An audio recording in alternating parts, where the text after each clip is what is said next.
이번에는 손해배상 청구 소송의 청구원인 작성 방법에 대해 알아볼 텐데요. 영상을 모두 시청하시면 사례를 통해 교통사고로 차량이 망가진 경우 손해배상 청구 소송을 할 수 있는지, 손해배상 청구 소송에서 필요한 요건이 무엇이며, 청구 원인은 무엇이고 어떠한 형식으로 기재하는지, 내 주장을 입증할 증거 자료는 무엇이 있는지 확인하여 청구 원인을 작성할 수 있습니다. 그리고 샘플과 함께 영상을 시청하시면 내용들을 더욱 쉽게 이해할 수 있습니다. 상대방의 과실로 교통사고가 발생하여 차량이 망가졌다면 상대방에게 보건 비용을 보상받아야 하는데요. 상대방이 계속해서 과실을 회피하여 합의가 늦어지고 있다면 어떻게 해야 할까요? 그럼 이번 영상에서는 교통사고 가해자가 합의를 미루는 경우에 손해배상 청구 소송을 통해 보상받는 방법에 대해 알아보겠습니다.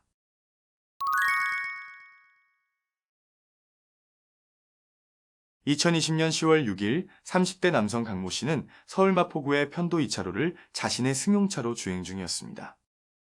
잠시 후 같은 차로의 후방에서 운전하던 50대 여성 오모 씨의 차량과의 추돌 사고가 생겼는데요.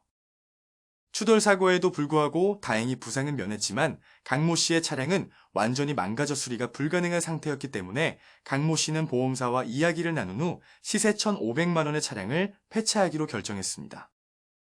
차량 운전 중에 오모 씨의 차량이 뒤에서 일방적으로 추돌한 것이기 때문에 과실이 아예 없다고 판단한 강모 씨와 보험사는 합의를 시도했는데요. 오모 씨 측 보험사에서도 강모 씨의 과실이 없는 것으로 판단했지만 오모 씨는 반대했습니다. 오모 씨는 분명히 강모 씨가 급정거를 했다면서 자신의 과실을 회피하였는데요. 강모 씨의 과실도 30% 정도 있다는 의견을 굽히지 않았습니다. 오모 씨의 주장으로 인해 합의가 지연되고 추돌사고로 망가진 차량에 대한 보상을 받을 수 없게 되자 강모 씨가 새로 차를 마련하는 것 또한 어려워졌는데요. 강모 씨는 계속해서 책임을 회피하고 보상을 미루는 오모 씨를 보며 더는 합의를 미룰 수 없다고 판단하여 오모 씨의 보험회사를 상대로 손해배상 청구 소송을 제기하여 보상받기로 합니다.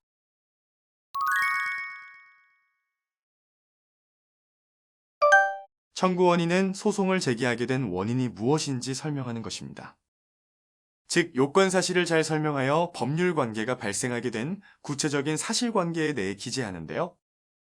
손해배상 청구 소송은 피고의 불법 행위로 원고에게 손해가 발생하여 피고에게 배상 책임이 발생하였다는 사실입니다.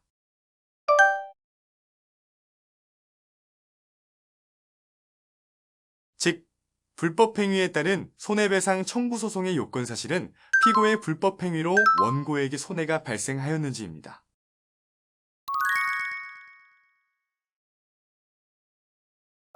청구 원인은 앞서 설명한 요건 사실을 주장하면서 나의 주장을 뒷받침할 수 있는 입증 자료도 함께 제출해야 하므로 나에게 발생한 상황에서 어떠한 증거가 있는지 확인하고 그 증거를 기반으로 청구 원인을 작성해야 합니다. 우선 법률 문서는 내가 주장하는 것이 무엇인지를 간단명료하게 작성하는 것이 중요하므로 손해배상 청구 소송에서 기본적으로 들어가야 하는 내용의 목차를 보면서 함께 작성해 보겠습니다. 당사자들의 관계는 사건의 배경을 파악하기 위한 항목으로 원고와 피고의 사이가 어떤 관계인지 간략하게 설명하고 원고와 피고 외에 설명이 필요한 다른 인물이 있다면 원고 또는 피고와 어떠한 관계인지 함께 기재합니다.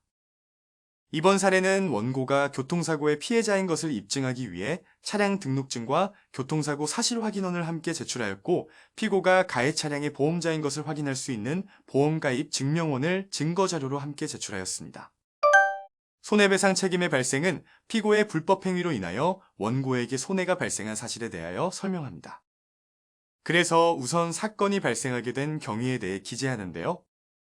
이번 사례는 가해 차량 운전자가 전방 주시태만으로 원고에게 손해를 가했기 때문에 가해 차량의 보험자인 피고에게 배상 책임이 발생한 사실을 기재하였습니다.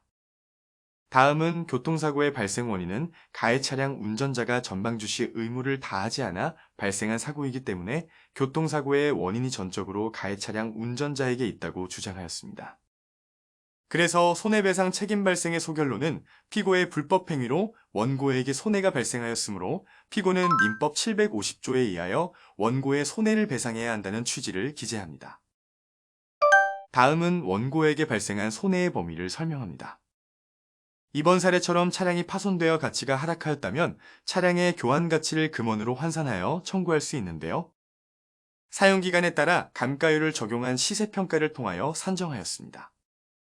그리고 원고가 동일한 차량을 새로 구입하게 될 경우에 향후 지불할 세금도 원고에게 발생한 손해에 해당하기 때문에 차량가액에 해당하는 취득세와 등록세도 함께 청구하였습니다. 그러므로 소결론은 원고의 청구 금액에 대하여 손해가 발생한 날부터 민법상 이자와 소송촉진법상 법정 이유를 함께 청구한 금원을 지급하라고 기재하였습니다. 마지막으로 결론은 위에서 작성한 청구 원인의 내용에 따라 원고의 승소 판결을 구한다고 기재하여 소장을 완성합니다. 입증 방법이란 나의 주장을 입증할 수 있는 증거를 말하며 청구 원인에서 함께 기재해 주었던 증거들을 순서대로 제출합니다. 그리고 손해배상 청구 소송의 소장은 피고의 주소지 관할법원에 접수하는 것이 원칙입니다.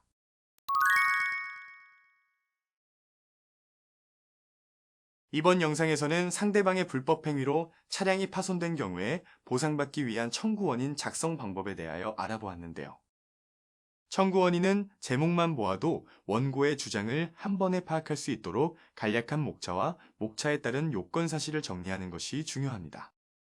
그러므로 피고의 불법 행위로 원고에게 손해가 발생하였고 그로 인하여 원고에게 발생한 손해배상의 범위를 입증하는 것이 핵심입니다. 그럼 여러분도 이번 영상과 샘플을 참고하여 상황에 맞는 청구 원인을 작성해보세요.